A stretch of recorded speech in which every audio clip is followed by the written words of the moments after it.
how many people here have a goal for themselves? Quite a few. Would anyone be willing to share their goal? Just one goal that you might have. John? Increase traffic to my website. Increase traffic to your website. Great. Now, how would you go about achieving this goal? Well, there are many ways to achieve goals. People have already written zillions of books on these topics. One method, the trial and error approach. Just fail your way forward and hopefully you'll eventually get there. I'm sure some of us have tried applying that one. Another method, the cause and effect approach. This is a method often espoused by speakers such as Brian Tracy, where you say your goal is an effect to be achieved, and all you have to do is create the cause that will achieve that effect. Does that make sense? So what you are trying to do in that case is create a plan of action to reach your goal, and then you simply implement the plan step by step by step until you get there, adjusting your approach as needed. A third method to achieve goals is what I call the intention manifestation approach. Some of you might be familiar with this. In this approach to achieving your goals, it's all about getting yourself to believe that you can achieve it. The idea of think and grow rich. So a writer in this area might be someone like Napoleon Hill or Dr. Wayne Dyer. You have to see it first through things such as visualization, seeing your goal in your mind, and then when you believe it enough, you will eventually achieve it. It will manifest for you. Sometimes through a process of direct action, sometimes through a process of subconscious action. You're not even necessarily aware of how the goal is being manifest. Sometimes through a process you might call synchronicity, where events seem to happen in the world that reinforce your goal. For the purpose of this little mini seminar we're doing, though, the process by which you achieve your goal doesn't matter so much as the fact that all these methods of achieving your goal all have something in common. They all start with a thought or an idea, and they all take you forward through a series of steps and end with a result. Does this make sense? So no matter how you want to achieve your goal, it requires having an idea and somehow carrying that forward and ending up in some sort of result state. So for example, the goal John mentioned of building traffic to his website. He's at a certain point right now, he has this idea, he wants to have more traffic to his website. Some process has to occur, and he's at that end state. In this case, we're talking about going through this process consciously. The problem, however, is that these processes also run unconsciously. They run in such ways that we're not even aware of it. Right now in our lives, we have many examples of these processes going on where we have thoughts that are somehow creating results in our lives, and we don't even know how they're happening. And most of the time, when we try to set a goal and move towards it, we get blocked in some way. Something knocks us off course. It's not just a smooth path from A to B. And one of the reasons that happens is that we have subconscious goals and patterns and thoughts going on that are knocking us off course, that are in conflict with the goal we consciously want to achieve. And what I call these are patterns. So we have these patterns subconsciously running in our lives, and we may have many, many more of these subconscious patterns than we have conscious goals. And they're constantly knocking us off course. So in this little mini seminar, what we're going to do is go through a process of how to identify these patterns that are going through your life, how to uproot them, and replace them with patterns that are going to support us on the path to our goal. So the first thing I want to do is identify 3 primary patterns, and you have these on your handout. And these 3 patterns in which these subconscious processes take place are the chain, the loop, and the spiral. And we'll go over each one of these right now. A chain pattern you might think of as a stimulus response. Some trigger happens, either an environmental trigger external to us or an internal trigger, such as a feeling. It causes us to have a certain thought, and that thought eventually triggers a chain of events that produces a result. And that's where the chain ends. So for example, let's say a friend of yours comes back from Hawaii, and they tell you what a great time they had in Hawaii. They loved it, they had a great time there, it was a wonderful vacation. That's an external stimulus. That triggers you to have a thought. Wow, I could really use a vacation myself.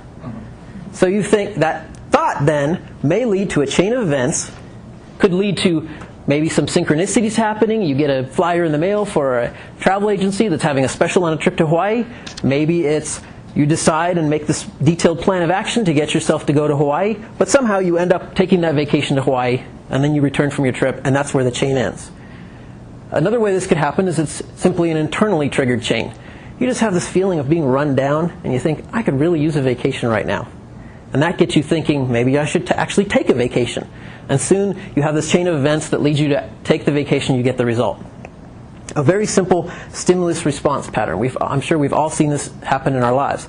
Now, how many times does this happen subconsciously, where you're not even aware of it? This is what advertising is all about, to program these subconscious stimulus response events. So that you see a commercial, you see a billboard, and suddenly you're going out to eat at a restaurant, or going to one of the casinos nearby, and you're not even sure why you're doing it, because you never actually consciously set that as a goal to do it. You just find yourself exhibiting and running these patterns. The second type of pattern is the loop. This is where you have a chain that is going back around and beginning the chain again. So you have a loop in your behavior. Another word for this is a habit or an addiction. So we see these patterns where you have a thought, it causes you to take an action, you get a result. That result then triggers the same original thought then that causes you to take that same action, and so on, and you keep repeating in the loop. So you not only, in this case, get what you expect, you also expect what you get. You expect it to continue. So an example of a loop is watching your favorite TV show. You watch an episode of your favorite TV show. The result is you like it. Triggers the thought to consider watching it again. Next week you're watching the same show again. You like it again. You decide to watch it again, and so on. And it keeps repeating. And then you watch a whole season of shows. Often these loops are just looping unconsciously, and you're not even aware of the pattern that you're going through. And loops are everywhere. A great deal of our lives are run by loops right now. Think about it. You go to work each day, just looping through the same pattern of thinking and behavior. You eat your favorite foods. You shop at the same places. You come to these meetings every week. It's just this pattern of looping behavior, and you're not even aware of actually making the conscious decision. Usually you make a conscious decision at one point to start the loop, and then suddenly you're on autopilot, and you just keep going and going and going. And the loop doesn't end until something happens, often some kind of external event that happens that knocks you out of that pattern, knocks you out of the loop. Let's move on to the third pattern now. The third pattern is the spiral. The spiral is what you get when a loop pattern becomes unstable. In the case of a loop, the response is re-triggering the stimulus, but to the exact same degree. So you just keep watching your favorite TV show each week. You keep going to work, but it's not changing. The pattern is just reinforcing itself as it is. With a spiral, though, every pass through that loop changes in intensity. It's either weakening in intensity with each pass, or it's strengthening in intensity with each pass. And you can also have positive spirals, which seem to be giving you some type of benefit, or you can have negative spirals, which seem to be doing you some type of harm. So you have really 4 types of spirals, and these are listed on your handouts too. You have the positive and negative matched with whether it's a mild change in intensity each time through the cycle, or it's an intense change in intensity through the cycle. So let's go through these 4 types with an example of a relationship. So let's say you're in a relationship with somebody, and you're noticing a spiral pattern in the behavior of your relationship. If you have a positive, and another name for positive is an upward spiral. If you have a positive mild spiral when you're in a relationship, your relationship is getting better and better, but very, very gradually. So this might be, the result you might see would be you have a very long engagement period. You fall in love, you have, say, a 4-year engagement period. You're spiraling upwards, but very, very gradually. You might also have a positive intense cycle. And with all the wedding chapels here in Vegas, we see this one quite a bit, don't we? So a positive intense cycle, what would that be? Instead of a 4-year engagement, you meet, you fall in love, 4 weeks later you're married. You can also have a negative spiral. Another name for a negative spiral is a downward spiral. What would be an example of a negative mild spiral in a relationship?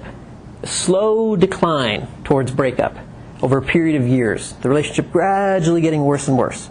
What would be a negative but intense downward spiral? Where after a short period of time, it's like, get out of my house, I hate you. And then probably a very messy divorce. So these different types of spirals, you have positive mild, positive intense, negative mild, and negative intense. These are patterns we run in our lives all the time. But spirals, unlike loops, are unstable by their very nature. At some point, they're going to break. as the intensity increases, eventually the spiral destroys itself, or as the intensity decreases, the spiral eventually fizzles out. So you see a relationship that either ends with a lot of negative energy, gets closer with a lot of positive energy, fizzles one way or the other too. So you can have a relationship that's fizzling in the negative area, or fizzling in the positive area in the sense that it's getting better but very, very slowly, and it sort of tapers off and plateaus. Does this make sense? Why worry about these patterns? Why consider these patterns? Because they're running in your lives right now. They're controlling your behavior. They're controlling your results. And worst of all, they're interfering in your conscious goals, in your path to your conscious goals. You're trying to move from A to B, and these patterns, these feedback loops, these spirals are pulling you right back where you started, or maybe knocking you off course entirely. So our goal for this little mini seminar is to figure out how to change these patterns. Now that you're aware of these patterns, you can start to look for them in your life. But how do we actually change them? Well, every pattern, every one of these patterns has a vulnerability. Even though they're running subconsciously, once we become aware of them, we can change them. We can literally destroy them. Because all of these patterns rely on stimulus, thought, and result. And then in the case of loops or spirals, the result is the stimulus once again. So you have a chain pattern where it's a stimulus, a stimulus, a thought, a result.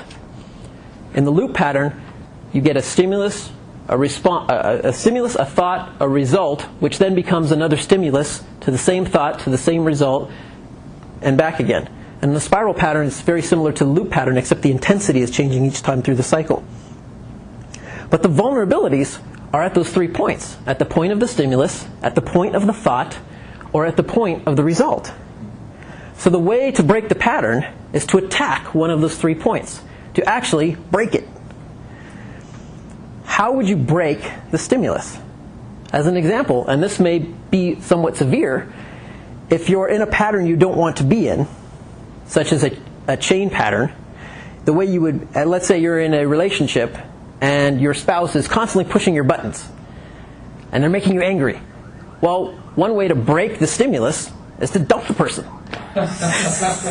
No more stimulus. You literally get rid of the stimulus. You prevent the stimulus from occurring at all. Another example, if the smell of donuts turns you into Homer Simpson and you're like, I gotta have a donut. What do?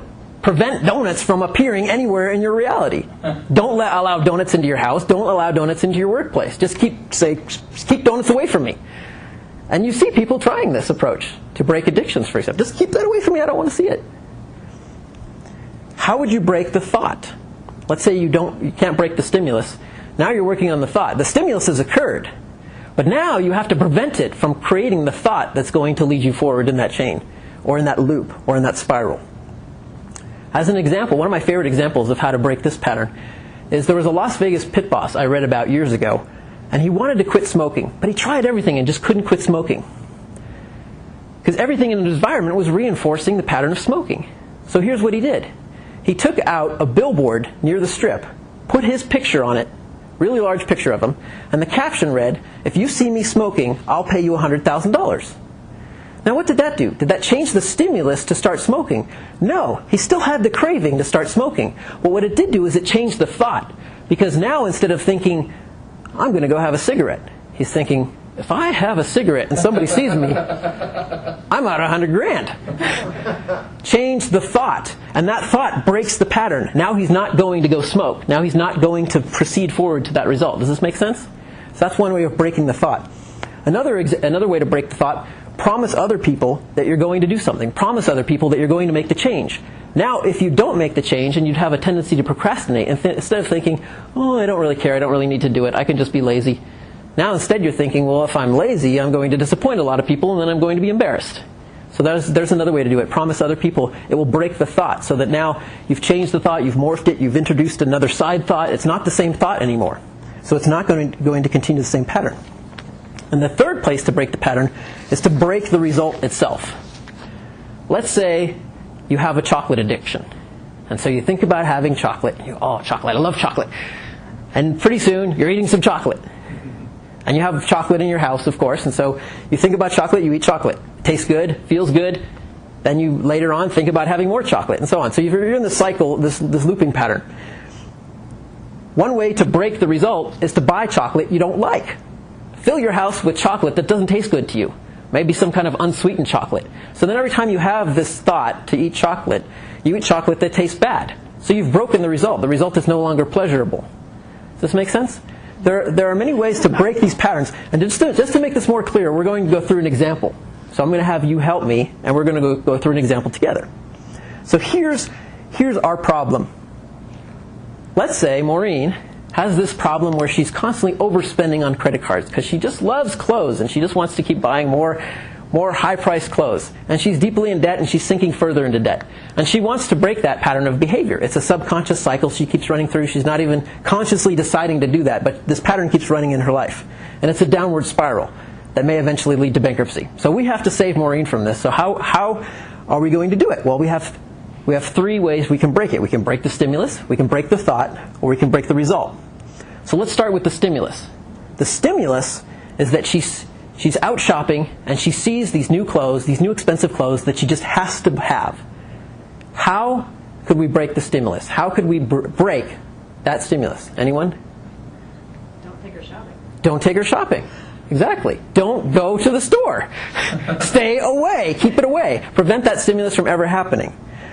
Okay, what about the thought? The thought is that she's having when she sees it. So now we've already had the stimulus happen. She's there in the store and she sees the clothes and she thinks, I want that and I'm going to buy it now. How could we actually break that thought?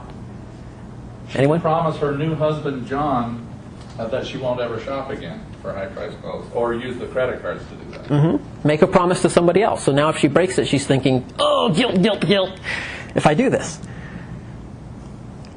Another way to do that would be, say, wear a rubber band and you tweak it. So you cause yourself a little bit of pain each time you do it. Now lastly, we have the result. The result is she pulls out her credit card and buys the clothes. How could we break the result of being... George? Destroy the credit card. Cut up the credit card. Or buy ugly clothes.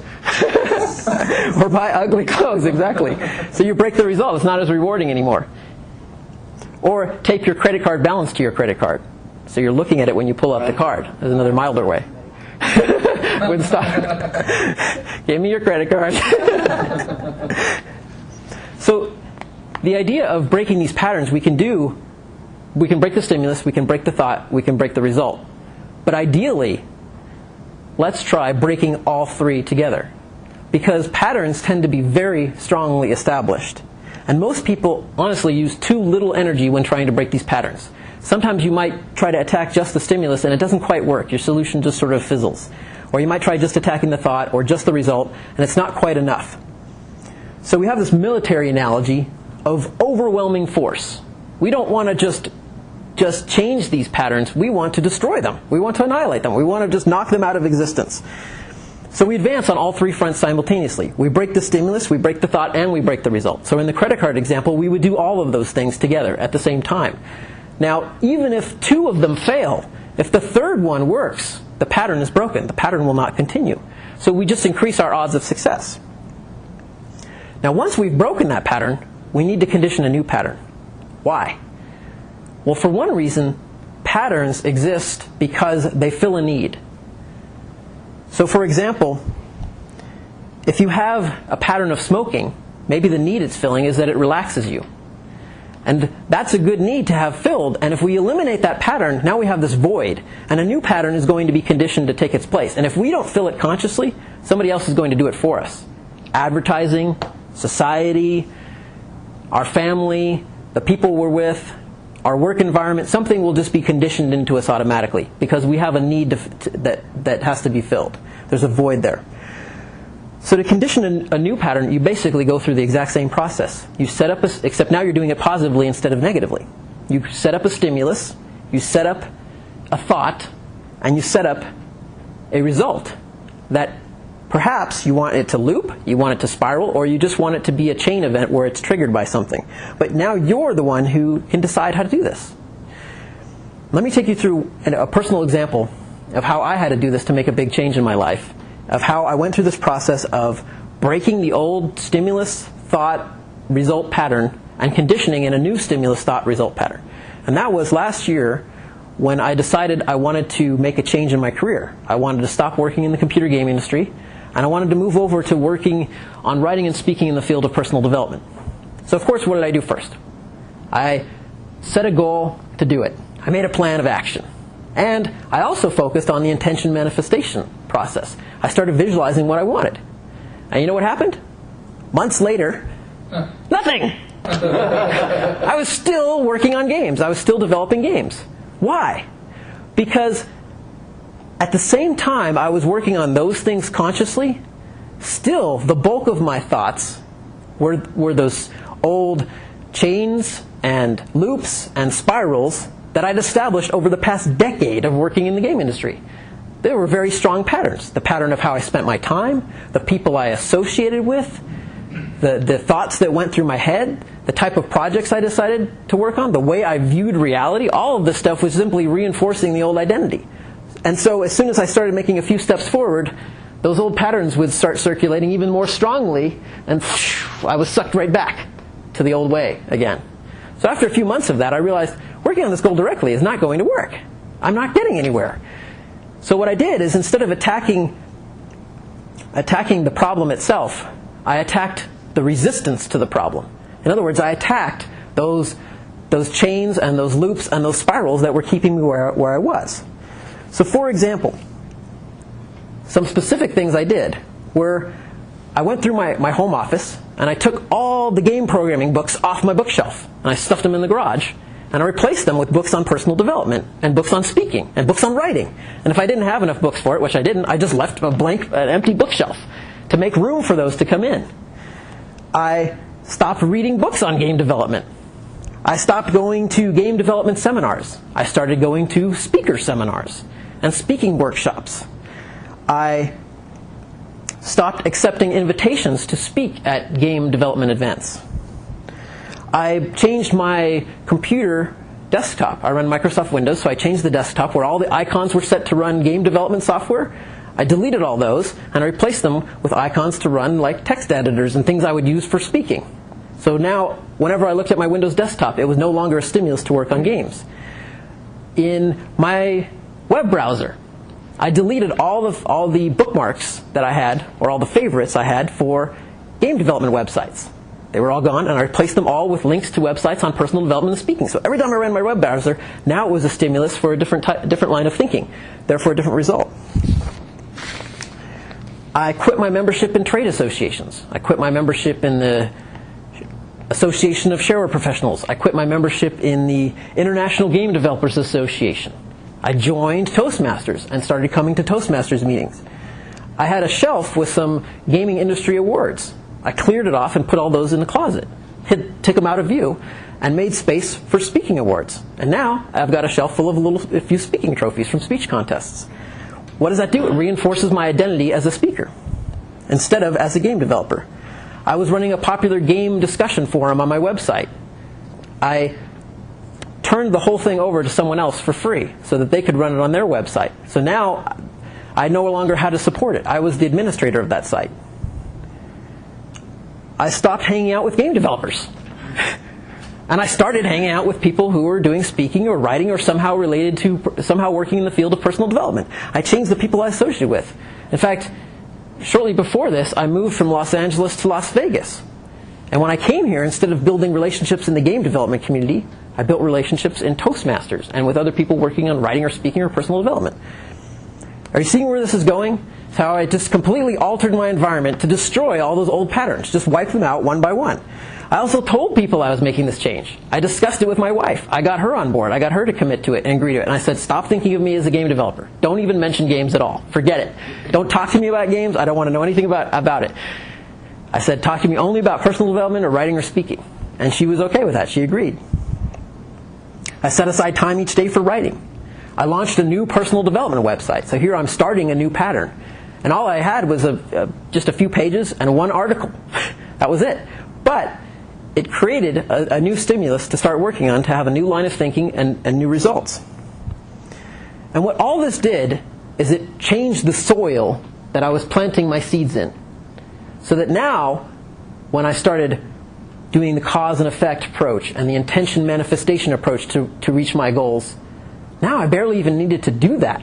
Because what happened was, everything around me was already supporting me going in that direction. It was pushing me forward. It was just kind of an automatic process. And that's where I am right now. It's just pushing me forward. I don't really feel like I have to exhibit that much conscious effort. All the loops and the spiral patterns I've set up and the chain patterns are just pushing me in that direction. So it's this idea of overwhelming force. If you want to make a change in your life, especially a big change, people usually put too little energy into that. And the thing is that overwhelming force in the long run takes a lot less energy. Because you have to exert all this energy up front, but just for a brief burst, maybe a 30-day period. After that, all the patterns are established, and now you're coasting. People say, go with the flow. And that's exactly what you should do. However, maybe you don't like where the flow is going. And if you don't like where the flow is going, you don't have to go with the flow. But at the same time, you shouldn't fight the flow. What you should do is divert the flow. Change the flow where you want it to go. Then you flow with it, and it takes you right to your goals that you want to achieve. So there's really a 4-step process we've covered to change your patterns to be congruent with your goals. And this is also on the front page of your handout right at the bottom. Number 1, identify your goal, what it is you want to achieve. Secondly, diagnose the patterns that are working against you. What trigger patterns what chain patterns do we have? What loop patterns do we have? What spiral patterns do we have? List them out. Identify what they are. Note where you have the stimulus, the thought, and the result. Then design a new set of patterns that will support your goal. What are the new patterns you want to create? And this is just where you brainstorm. You use your own imagination. Use your creativity. What patterns will make it easy for you to achieve your goal? For example, if you want to become an expert in some particular field, you can establish the pattern of reading for an hour a day in that field. And this was a pattern I established 12 years ago. A very simple pattern. Read an hour a day on personal development. But 12 years later, it means having read 600 books. So you can see one little change having a huge result over a long period of time. This is what people tell you to do in terms of investment. Start in your 20s, invest $100 a month, and by the time you retire, you're a millionaire. Just creating that one little loop pattern, just $100 a month, every month, $100, $100, $100, and then it just carries you forward and you're there. That's going with the flow, but that's also creating the flow that you want to achieve. See, patterns, the reason to use them is that they put your results on autopilot. And these little patterns can produce tremendous long-term results. So my challenge to you tonight is to think of a change you want to make in your own life, a goal you want to achieve. Think about what patterns are holding you back. Figure out whether they're chains, they're loops, or they're spiral patterns. Create a plan to neutralize them, a plan that's going to use overwhelming force, to attack them on all 3 fronts, to attack the stimulus, to attack the thought, and to attack the result, all simultaneously. Implement that plan and stick with it just for 30 days. Because if you can last for 30 days, just that one burst of energy, you'll find that the old patterns have been destroyed and the new patterns have been established. And it's been said that creating a new habit takes 21 days. I say 30 just to push you over the edge. Give it a little more overwhelming force just to make sure you get there, to make sure you don't slip back. 30 days also has sort of a natural rhythm to it. It's 1 month, so you might start at the beginning of the month. By the end of the month, you're done. And since we're just at the beginning of a month right now, this would be a great time to start. And then all you have to do to achieve your goal is to go with the flow.